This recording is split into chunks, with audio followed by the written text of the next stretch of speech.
Hi, I'm Joe White, the High Speed Rodeo on Substack.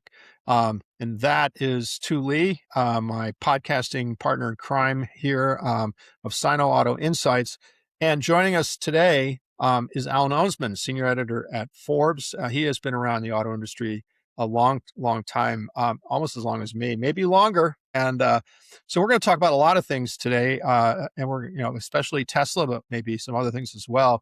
And as always, none of what we say should be taken as investment advice. I would say, especially these days, but always. Alan, welcome. So we know you, but introduce yourselves a little bit to our listeners, and then we're going to jump into the world of Tesla. But tell us a little bit about what you're doing, what you've been doing. Alan Ohnsman. Besides being in a band, what do you do during the day? Besides being in a really cool band that actually makes records, but go ahead. Alan Ohnsman, senior editor for future mobility at Forbes. And my beat basically for the last decade has been advanced transportation of all stripes, electric vehicles, hydrogen vehicles, high-speed rail. It's really expanded the last couple years into clean energy and clean tech, because if you're writing about EVs, then you're writing about batteries. If you're writing about batteries, it's like, well, they're connected to the grid and materials and mining and metals and all sorts of things. So over time, everything is sort of connected. And it leads you to China. That's right. That's absolutely right.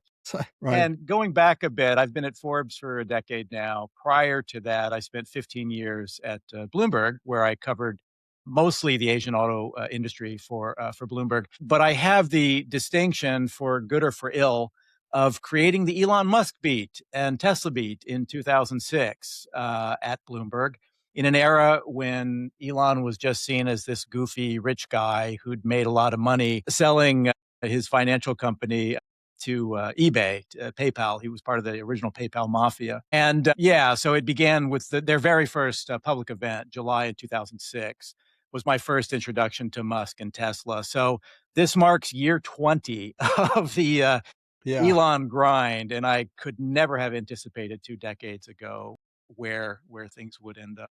So in 2006, Tesla was still a baby was likely going. Likely going to go out of business. We know that he wasn't an original founder. That's correct. But he wrote a check, and so maybe we start there.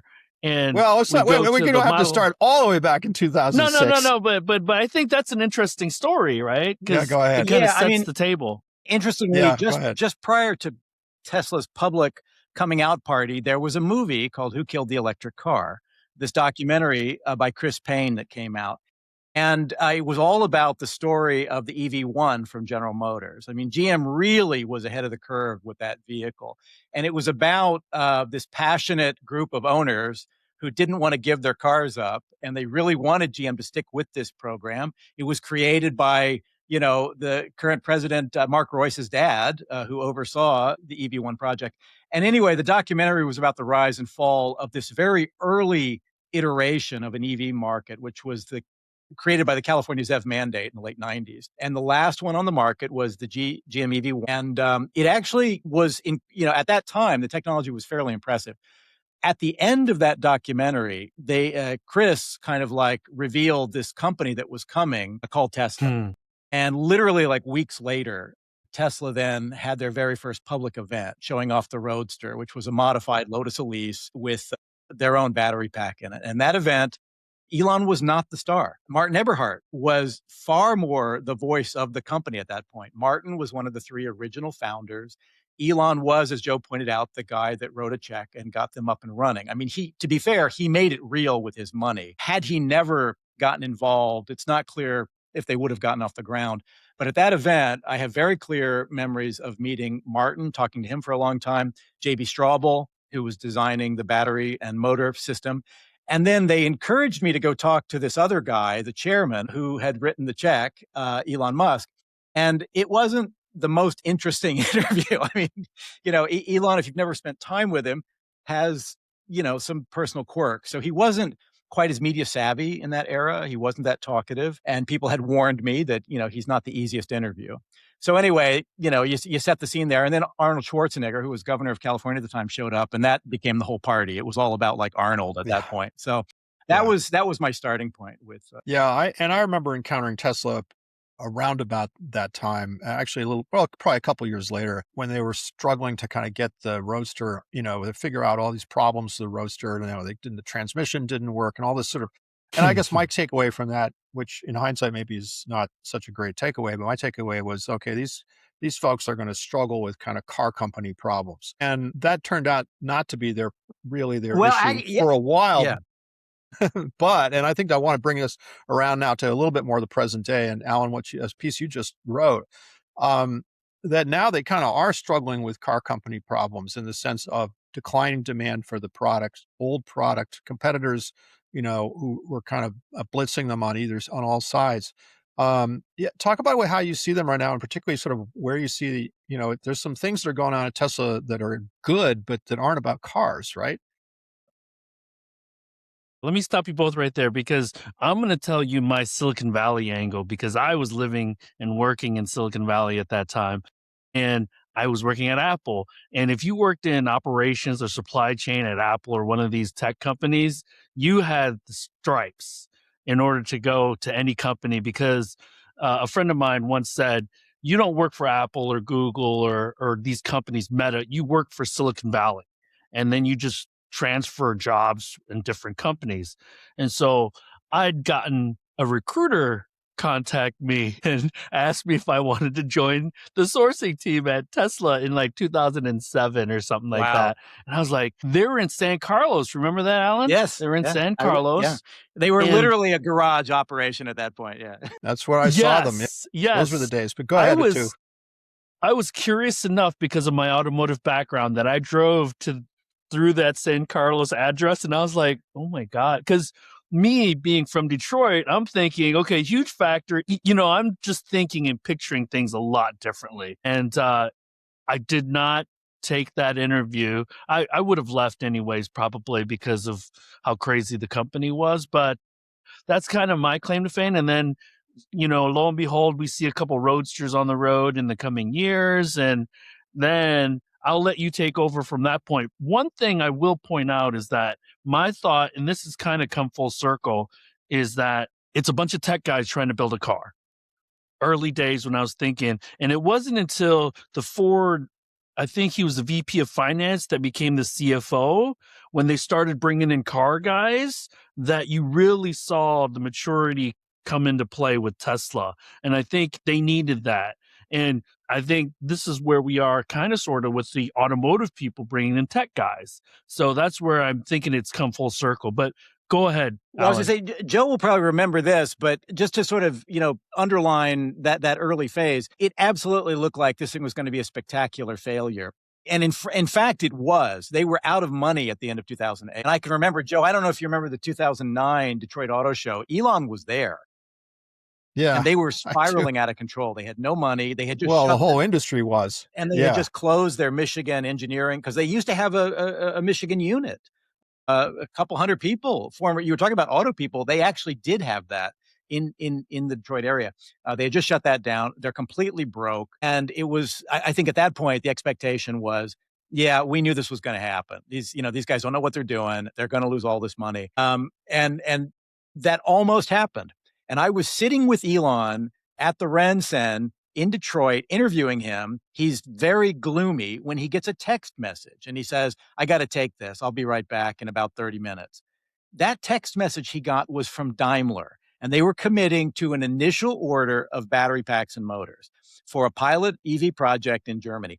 That moment was when everything suddenly began to change. And so the thing about Tesla was an extraordinary amount of luck that just happened in that early phase. Daimler, and then of course Toyota coming in and giving them NUMMI as a gift, which was giving them. Well, yeah, I mean, how do you want to call it? They sold it to them basically $40 million. No, I want to stress that it's giving them because that's right. They got that's a multi and not all, but a lot of equipment. It had a new paint, a relatively new paint shop. Expensive stuff, paint shop, all that. Anyway, go ahead. That's right. Yeah. But Toyota, to its credit, that thing was a white elephant because they had shut it down. NUMMI was closed. GM was they filed for bankruptcy. NUMMI was over. Toyota said, we got to pull out. This only exists as a joint venture plant. So it's sitting there empty. The city of Fremont wants to turn it into a shopping mall. I mean, it's almost gone. It's massive. Fremont Giga is massive. Big plant. But Akio Toyota, I got to hand it to him. It's like, it was one of the savviest things, and Toyota made a killing on it. They unloaded a useless asset. Tesla turned it around, but they invested $50 million in Tesla. That was sort of how it worked. They sold the plant to Tesla for $40 million and then $10 million in miscellaneous stamping equipment and other things. In exchange, they invested $50 million in Tesla. So, I mean, that sounds like a gift to me. It's just like a trade. It's a gift. But they made billions on that $50 million investment. Both Toyota and Daimler made out handsomely in their early Tesla investments. So, the ridiculous part is they should have held on a bit longer, because they would have quadrupled. They could have made even more. But I remember watching that. They could have made even more. But but both of them at some point concluded, and I do want to come to the present day, but they both concluded, look, wait a minute, we're enabling a competitor. Yeah. And for that, on that point, they were absolutely correct. They're absolutely enabling a competitor.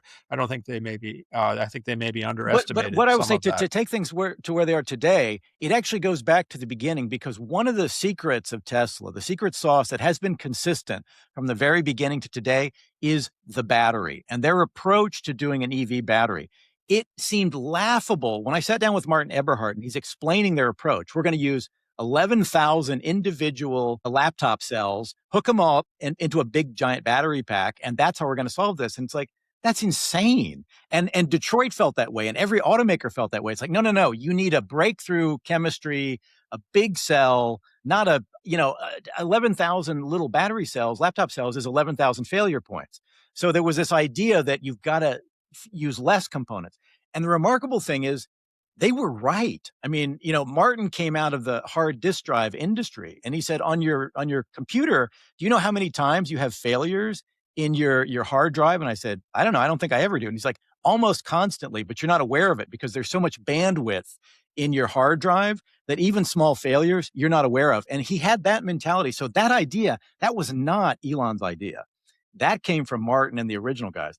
So anyway, they start with the battery. And it still stands to this day. And that's the whole thing. The industry picked up on that, and that became the industry standard. So that's very interesting. If we fast forward to today, we run through everything. Model S. Actually, Alan, let me stop you there, because I would love for you to detail a little bit about California's subsidies and how that came about a little bit, and how that helped Tesla in the early time frame for them? Sure. I mean, basically because, California forever has had its own emissions rules, and then created this zero emission vehicle program, which the Trump administration currently is trying to eliminate that authority. But it was requiring all automakers to meet much, much tougher tailpipe emissions rules. And the only way you do that is with hybrids or EVs at the time. Tesla got gifts from California in the form of certainly manufacturing tax credits and things like that for investing in the state. But the real money came from these ZEV credits. The ability to sell, it's the Dire Straits song, Money for Nothing. That's literally what it was. Tesla makes EVs. EVs have no emissions. General Motors, Honda, Daimler, everybody else has vehicles that put out tailpipe pollution. To offset that, you buy credits. And Tesla was the only company selling. And so they began this revenue stream. Their first reported revenue of EV tax credits begins in about 2009. And it's a minor amount in those first years because it's not selling a lot. But of course, that just escalated. So they technically became a tier one to the huge legacy OEMs. Yeah. Well, I'd put it another way, and I'd put it another way. They got the legacy OEMs to subsidize their growth. That's right. I mean, and to this day, I just looked at this morning before we got on. Last year, and I think last year was not the peak year for this, but it was last year they took in just under $2 billion in credit revenue, and that's almost pure profit, right? I mean, I suppose there's a certain amount of accounting overhead or something that gets absorbed by that. But that's about it, right? It's essentially pure profit. Yeah. So anyway, and of course that was very helpful, but it's gone now, or it's going away. Could we want to move on? The crazy thing is, when in China that happens, they call it a socialist policy, but for Tesla it's not a socialist policy for some reason. Come on, man, it's pure capitalism. It's all good. If you want, I'm interested. There's another by the way, I know a lot of people sort of say, oh, they get all this money from credits, and that's absolutely true. On the other hand, I always felt like, look, that's part of their business model. And Alan, you just kind of explained it. That's part of the business model. It's no different from GM making money on spare parts. It's part of the business model. It's perfectly fine. Yep. The problem is that's going away, or a lot of that revenue is going to be going away. I don't know exactly how much. We might find out for Q1. But there's another, and this is what I wanted Alan to come to a little bit. They've got a couple of other businesses or hidden inside of Tesla that seem like they may be turning into, ultimately, a much more, prominent part of the business as the electric car business declines, right?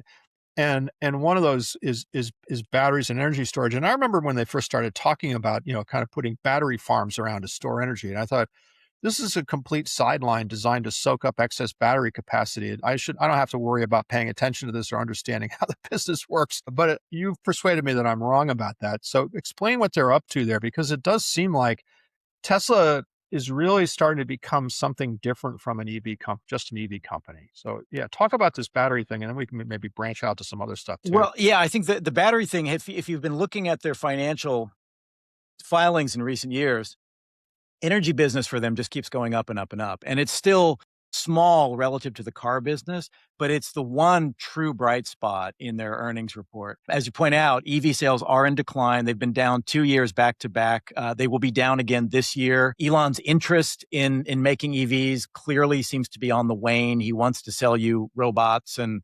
robotaxis, and neither of which, or the promise of, because neither are actual revenue generating businesses. And that's the whole point. To me, it's like, we should all be Missouri. Show me, don't tell me. Like once it's I like the way, Alan, I like the way you put it in your recent piece, Optimus cosplay. But go on. You're derailing you. Come on back.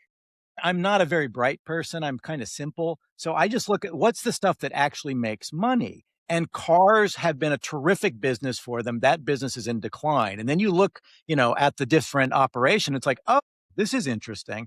And batteries have become a huge business. A decade ago, they rolled out the Powerwall. This was for rich people with solar roofs. And here you can store your own energy. Isn't this quaint? And charge your car up. And it started out as kind of a small thing. A couple of years later, they come out with these mega packs, and the mega packs are now for much larger, like solar farms and wind farms and things like that, utility scale. The problem at that point is they're still using lithium ion battery cells primarily. And the problem with those, of course, as we know with cars, is if they overheat, it's a real problem. It's a fire you can't put out. Yeah.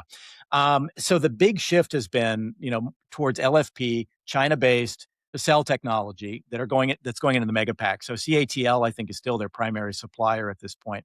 But that business, and they sell the mega packs in China too. They do. So they have a local factory on the campus of Shanghai Giga. Yeah. That's right. They make them in Lathrop, California, and in Shanghai. But that mega pack is so in demand at this point. Again, from utilities, data centers, batteries. I mean, a couple of weeks ago, I talked to Jigar Shah, who used to run the energy department's loan program. And Jigar was saying right now, it's like, don't think of batteries just as this add-on for renewable power. Like to solve our energy problems, our grid problems right now, it's like batteries everywhere for everything. So a gas plant, a coal plant, a nuclear power plant, it's that ability to store, because what you want to do is shave your home. But you want to shave the peaks, right? It's like you want to eliminate peaks in the grid. And he said there's actually enough power being generated by the grid as it is. The problem is it's very, it's up and down like this. Batteries allows for smoothing of energy disbursement. And so there is this across the board demand. Everybody wants batteries, batteries, batteries. The US, of course, right now puts pretty high tariffs on imported Chinese anodes and cathodes. And so that makes it a problem. We don't have a soup to nuts battery manufacturing base in the United States. Even so, specifically on the LFP side. On the LFP, because LFP right now, there are other chemistries coming that are very encouraging for long duration storage for these battery energy systems. But LFP is kind of like the best we have right now, and it works terrific in that application. And it doesn't burn. It has much lower risk of thermal incident, which, that's and a there's good a thing. lot of capacity for LFP, and mostly in China, that's really but where there's a lot of Tesla capacity. has pivoted into that. We've seen Ford is doing the same thing, right? Ford is converting its battery plant, also with CATL partnership, to do battery storage systems. We're waiting to see, General Motors immediately announced big cuts to its battery team. objectively, it's like, why would you do that? That's nuts. There is so much demand for batteries. It's like, okay, they're not going to go into electric cars, but you can put these into stationary packs and sell everything you can make. So I suspect that's coming for General Motors. That really seemed like some of these immediate moves by the OEMs in like slashing their battery operations. It's like, don't do that. That's really not smart. So go ahead too. I'm sorry. Really quickly, another use case is that we're in a war right now, the United States, unfortunately. And so they're thinking of, Department of War is thinking of using batteries on vehicles, on boats as portable grids so that they can power their fleets or their troops or whatever. And so there's multiple use cases for these BESS, battery energy storage systems. Yeah. And I think what's really important to note is that they don't need to be automotive grade. That's right. Because on a vehicle, you need to really, really be bulletproof. And so on a BESS, it can be, I want to say like 2/3 qualifications of an automotive grade battery, because automotive grade is final frontier, and that's really, really tough. Yeah. And that's one of the reasons the Japanese and the Koreans on the LFP side are still having challenges going to mass production on these things. Yeah. I mean, it is amazing because I can remember, again, going back to one of the Detroit auto shows, maybe 2009 or 10, Wang Chuanfu from BYD was there with their original EV. And we all kind of laughed when we saw the thing because the design wasn't great, but it was that LFP battery that it had, which weighed, it was so heavy. The range was crap. It was like nothing. And it's like, this thing is ridiculous. And LFP seemed like a dead end, just like Tesla's idea of we're going to use 11,000 individual laptop cells. And everybody's like, that'll never work. So my crystal ball is not always that great. Yeah, no, it's definitely tough to have a crystal ball. Alan, let me ask you. We were talking about the connection to China. Does Tesla have at this point sort of a full circle battery supply chain within the United States? I mean, I know Elon talks about capacity and lithium refining and all this stuff. But where is he at really, or is he still pretty dependent on China for in China this business? They do, they participate in the China supply base for batteries, so they're fine at Shanghai. Yeah, I mean, the interesting thing is they've just opened a lithium refinery in Texas, so they now have one of the first dedicated lithium refineries. Because that's the other thing; it's not just having the raw material, all of the processing runs through China. So, your cobalt and your nickel and all of the different materials, lithium, everything traditionally has been flowing through China because China prioritized building up this supply base. We didn't. And we were happy to let someone else do it because, it's a chemical plant. So there are environmental issues related to that. It's not lovely.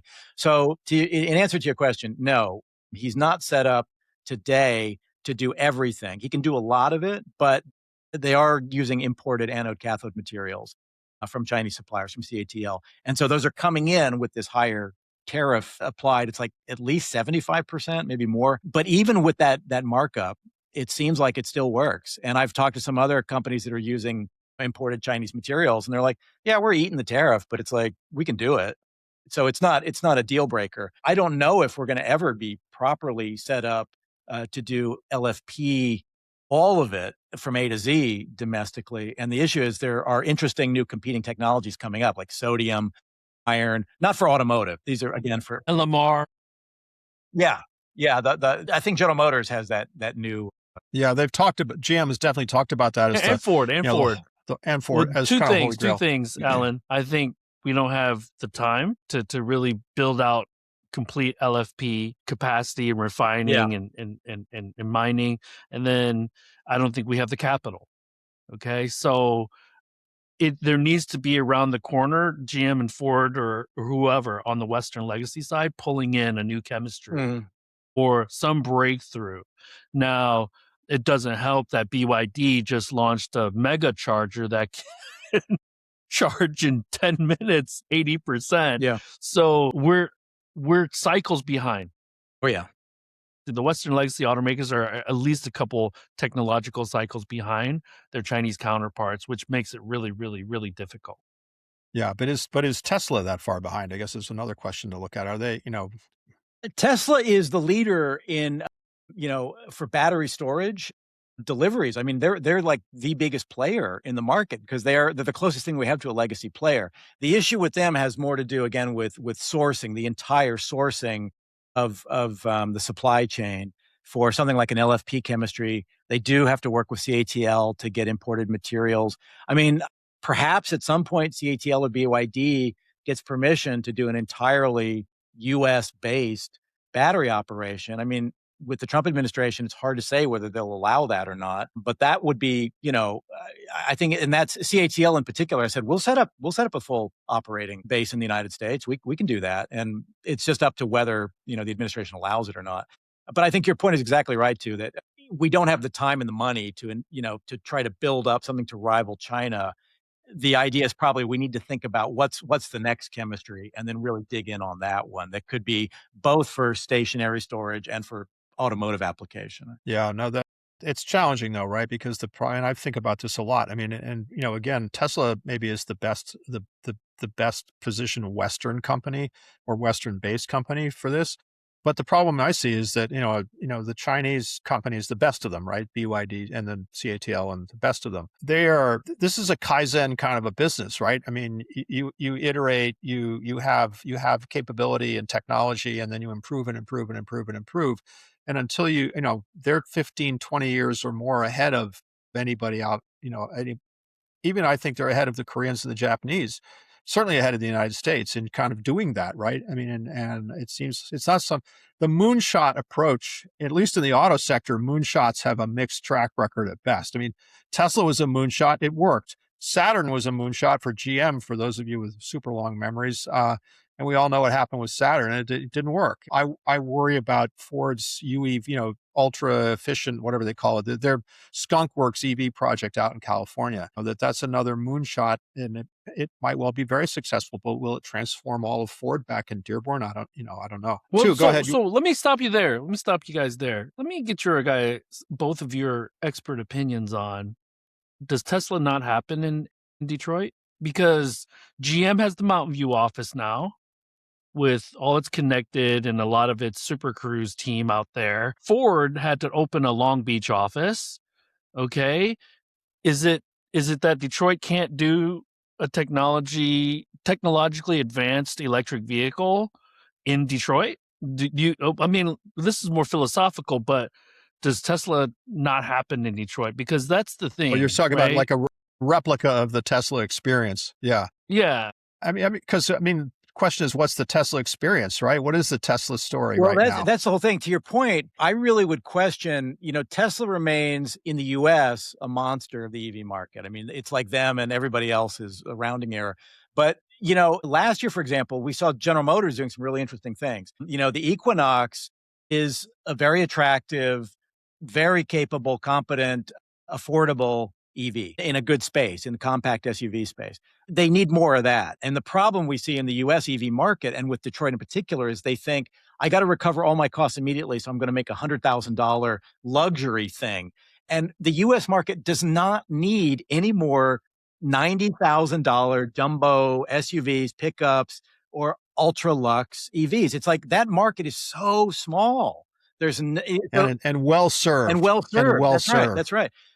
And we'll see what happens with the new Bolt, which has come back, which is like sort of new. It's like, it feels weird because it's like, it looks a hell of a lot like the previous Bolt that just went away, the EUV.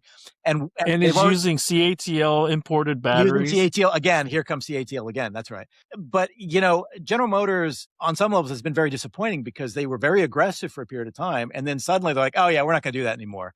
And that seems incredibly short-sighted because one of the things we've been talking about here is we're ceding the future of the auto industry to China. We've done so at this point.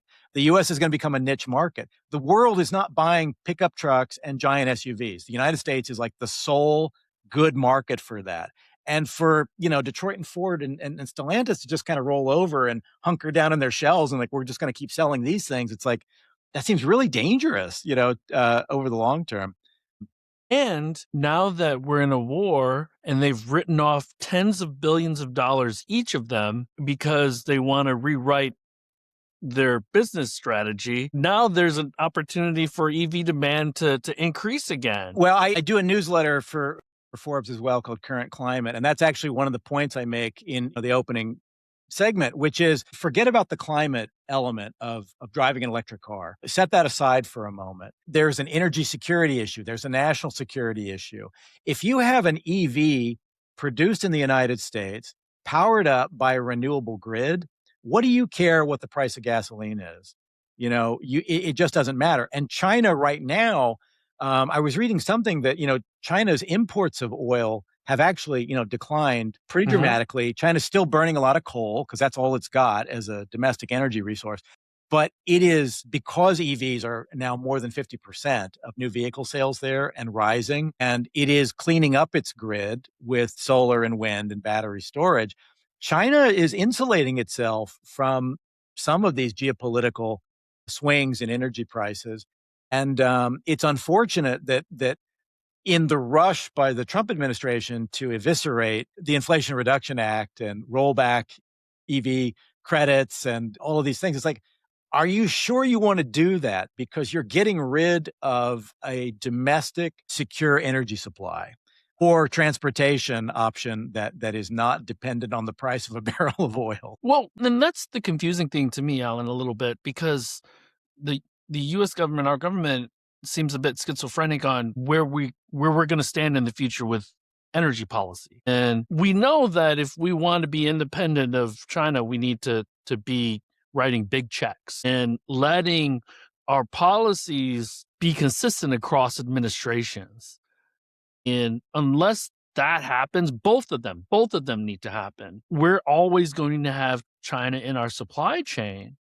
And so we seem to be talking out of both sides of our mouth a little bit. If I'm in Auburn Hills, Detroit, or Dearborn, I'm pulling my hair out because you just took away all the incentives for me to build EVs, and now you start a war that could potentially increase the cost of gas by $1, $1.50. Yeah. So I don't know what to do if I'm a CEO at one of these legacy automakers. Well, I want to go back to the point you raised earlier. Can Detroit create a Tesla? Absolutely. There's no reason why it can't. It remains the center of the U.S. auto industry. So the engineers are there, manufacturing capability is there. And we were beginning to see some growth signs. I mean, some misfires. I mean, the 50 Lightning was kind of a cool idea. I'm not sure it was properly thought through. I think, if you need to tow stuff, a battery-powered pickup at this point is probably not your best option. But, there was the Mustang Mach-E did quite well. But there is the capability. And I think, I don't know whether the Ford, you mentioned the Ford project, for example, for their next generation EV. I don't know if that will ultimately be successful, but I think the way they've structured it is logical, where they have these, two different teams. And I think it is important that they have people, a unit in California, because California is a different market right now. California is some years ahead of the rest of the country in terms of EV adoption, for example. We're at like 20+%, which globally isn't that high compared to Norway or China, but it's much higher than most of the other country. And so California in that sense is a test market. It's an early market, and it's a big market because, 10 to 12 million vehicles, or I'm sorry, 2 to 2.5 million vehicles are sold in California each year. So it's a big chunk of the national market. So it's a good enough place to begin dropping products and see what works. It's got a little bit more charging infrastructure, so it's a little more viable. I think Ford's idea, I think, is not bad. I think the Doug Fields project. I don't know if that's ultimately going to work, but I think that idea is correct. And it seems like Xiaomi put the fear of God into Jim Farley. Yeah. And well, so Alan, the other thing I would say, and you may have already said this, if you're talking about the Ford Skunk Works, the other thing is California is the talent center. If you're trying to do a software-defined vehicle and an electric vehicle, and you're trying to steal, engineers from Tesla and engineers from other adjacent, skill sets, so I think the kind of the operating head of that project, Alan Clark, I think his name is Alan Clark. He's a Tesla person. I think he's from California. I don't know him at all, but I'm just going to imagine he that was his part of life the outside. Cybertruck team at Tesla. Oh, well, there you go. But I mean, his life outside of Tesla probably involves living in California and having friends in California, and and all the rest of the stuff and so I think that's part of it too. Although all the things you said about the market are absolutely right. So yeah, I mean, look, I mean, the only reason I was skeptical of that, and it was a long time ago, given I think the wind took out my internet, so there's a whole nother discussion. Yes, I need a mega pack outside my house. Starlink, you need Starlink. Yeah, I need Starlink. But my skepticism about, and maybe too, my thoughts about the question you asked way back when. I mean, can a Tesla happen in Detroit? I mean, sure it could, but it would, and in a way, Rivian kind of sorta is that. I mean, they have their roots in Detroit, although they've moved a lot of their operations to California now. Um, you know, but I think that a lot more people than Jim Farley are going to need to have the fear of God put into them by BYD and Xiaomi. I mean, just as happened well, you both know this story, and it's one where I came in. In the 90s, in the 80s and the 90s, when it became clear that Toyota was succeeding, not because they had a yen advantage, although they kind of did, or not because of cheap labor in Japan, because that wasn't really the problem. It was they were better because they were better. Yeah. They had a much more efficient way of operating, a much more efficient way of developing product. And once that finally sunk in and the Detroit companies began to adapt those ideas to their own operations, that's when things started to work. And I think the same thing will have to, and I hear it in Detroit. I mean, too, you probably hear it too. I mean, these senior executives have been over to China since the pandemic and realized how quickly Chinese companies are iterating and developing new product or improving product, and the way they handle technology, all this stuff, they're getting the message. It's just how quickly can they get traditional organizations to adopt it. What I'm hearing more and more is that, senior management is getting it. Let's admit that they were very slow to get it, or at least acknowledge it openly to the West. Okay, because Mary knew what was going on in China. Jim kind of knew what was going on in China, because especially in Jim's case, Lawler was in China for a while. His chairman. So is the UAV the answer? Because the Equinox, the Bolt, great products for GM, would have been even better with a $7,500 subsidy or a smaller subsidy on the Bolt. How much do they want to bet on these two products to push through? Because let's say in 28, 29, and 30, more and more affordable electric vehicles are going to enter the market, the R2, the Baby Gravity, the Slate. And then I want to point back to the FSD, because you had mentioned, the UAV team is a good thing for Ford. They both announced, GM and Ford announced, by 2028, they're going to have level 3. Okay. So let's circle back to the FSD, because that's really the only thing that keeps at least many Tesla buyers buying Teslas, because FSD is clearly superior from an intelligent driving system. Now, they're crossing lines that I don't think they should be crossing from a policy standpoint. They're playing in shades of gray, which I think the policymakers need to really acknowledge. But can FSD, or let me put it another way, can Super Cruise and Blue Cruise be as good as FSD within the next 3 to 5 years? Absolutely. No question.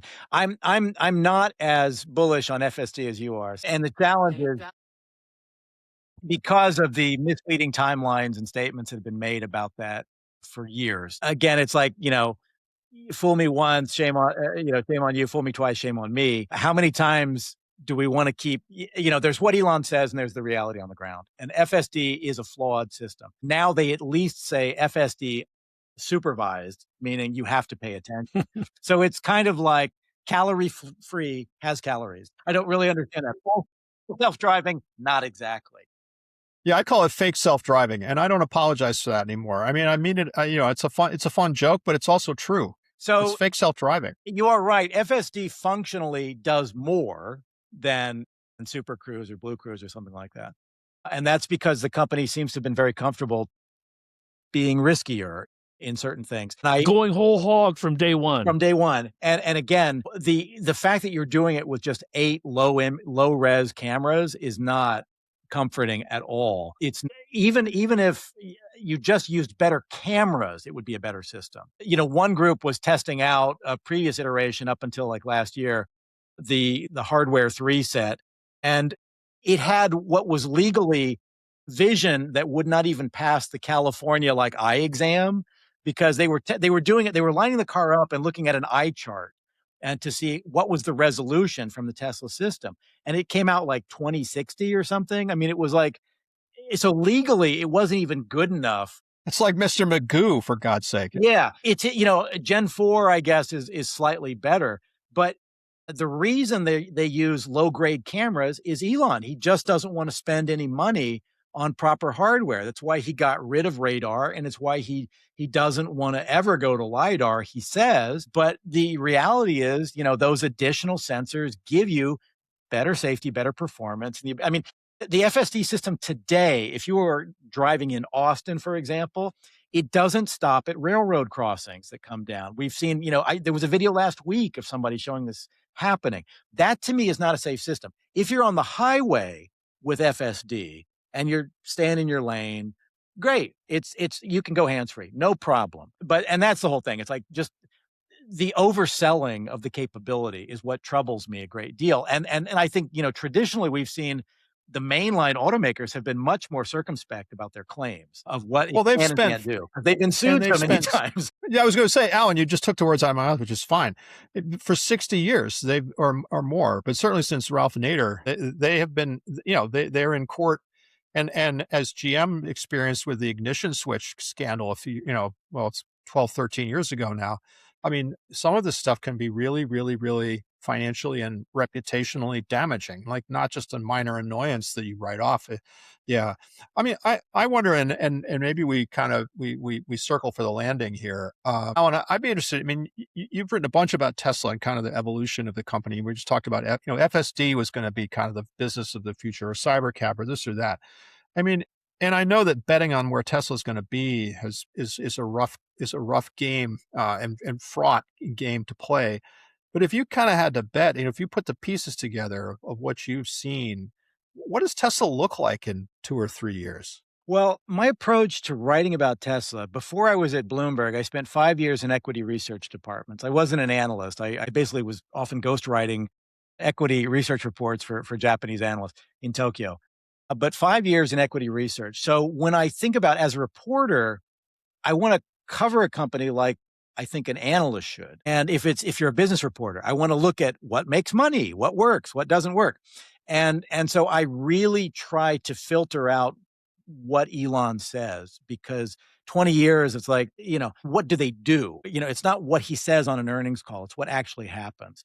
Again, this is why with FSD, I'm a little more skeptical. Tesla's in a weird position right now because Elon clearly, objectively, has lost interest in the car business. Like, he just doesn't care. I think at some point he had a come to Jesus moment, and whether it was BYD or Xiaomi or the Chinese industry realizing, oh my God, we can't match this.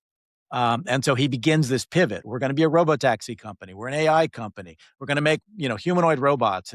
And he's talking about all these other things. Chips. Yeah, now they're making a terafab. Yeah. We talked about batteries and how big that is. I think Tesla's battery business is just going to keep growing. He did say on the call that they're going to do 100. They want to scale up to be able to produce 100 gigawatts a year of solar panels, which is incredible. That's huge. They have the Buffalo Gigafactory now, which used to be the Solar City plant, which was supposed to be a solar panel plant and never really was. Panasonic was doing all the work for them, and then it stopped making them, it seems, altogether. Tesla has remained in the solar panel business, but not making them, just installing them and then giving you a battery. I think his pivot to solar is really smart. I think it's like, yeah, do that. And if they have smart people working on that technology, maybe they can come up with a high-powered, efficient affordable solar panel, go for it. That's a great business. But reaching 100 gigawatts of solar is a multi-year thing. That, they're not scaled. I think there was a report I saw that the goal at Buffalo this year is to be able to produce 300 megawatts of panels. 300 megawatts is, a tiny. That's like Elon saying we're going to build 20 million cars a year. Exactly. Yeah. But the fact that if he's going to push into that market, I can't fault him for that. It's like that makes sense. There's demand. Energy is a great business right now. So that looks good. So I think Tesla's energy business will keep growing. I think 2 to 3 years from now, maybe they have a Robotaxi unit. I mean, that is so difficult to predict because, he's been saying it for so long. It's waiting for Godot. It's like, when does it arrive? And there's no indication.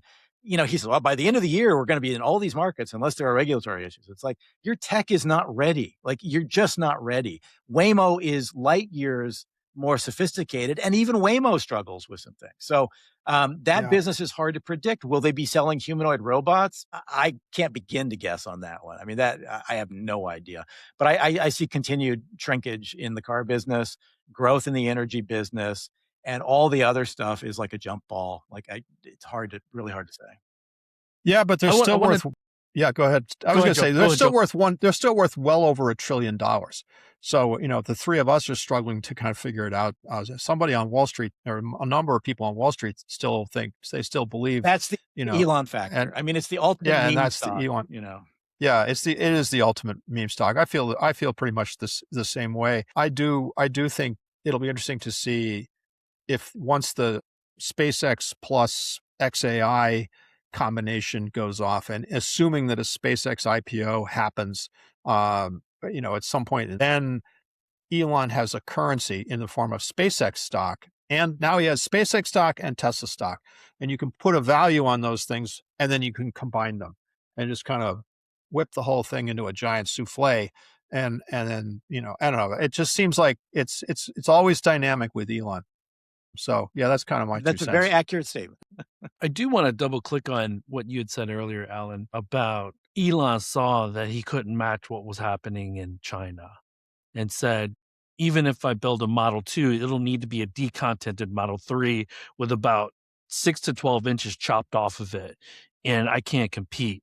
So he saw that. I don't know why his analysts don't see that. Number one. Number two, the challenges with Waymo, for instance, because he beat the legacies to the EV game, full stop. That's why it's $1.5 trillion versus $80 billion for General Motors. But when you get into robotaxis, Alphabet is a $4 trillion company.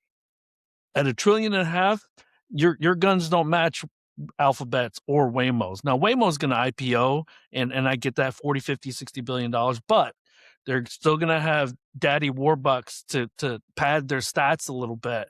And so I think that's where the challenge is. And then if we get into the robots, he needs the United States to isolate itself from the Chinese supply chain. That's how he wins with robots.